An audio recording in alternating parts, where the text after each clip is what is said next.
Hello बच्चों, चलिए प्रश्न को देखते हैं। अंतः प्रजनन से संबंधित निम्न कथनों को पढ़ें और गलत कथन को चुनें।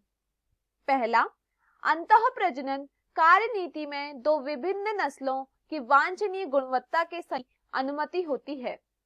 2, यह समयुग्मता को बढ़ावा देता है। 3, यह कम वांछनीय जीन्स को निष्कासन में मदद करता है।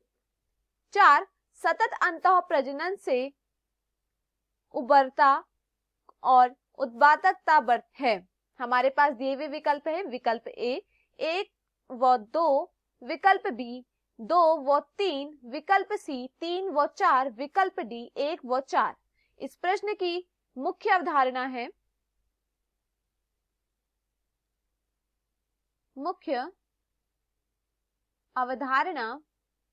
इस प्रश्न की अवधारणा है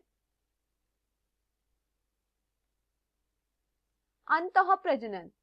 इस प्रश्न की मुख्य अवधारणा है अंतः प्रजनन।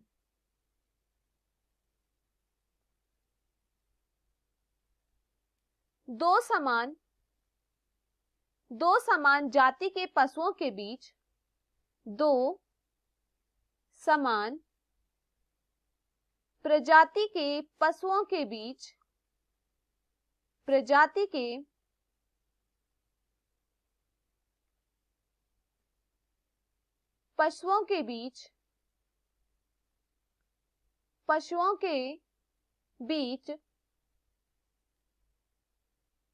दो समान प्रजाति के पशुओं के बीच होने वाला प्रजनन अंतः प्रजनन कहलाता है।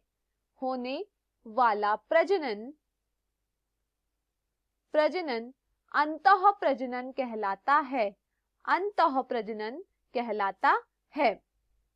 दो समान प्रजाति के पशुओं के बीच होने वाला प्रजनन अंतः प्रजनन कहलाता है। उदाहरण के तौर पर एक गाय तथा एक बैल के बीच प्रजनन कराया जाता है जो कि समान प्रजाति के हैं। इनके द्वारा संतति उत्पन्न होती है। उत्पन्न संततियों के बीच दोबारा से प्रजनन कराया जाता है और उनके प्रजनन से नई संतति प्राप्त होती है,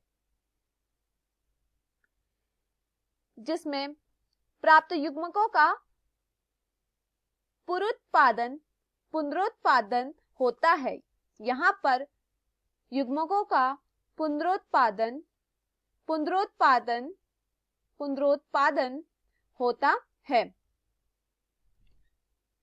पुनरुत्पादन होने से हम इसे समयुग्मता भी कहते हैं।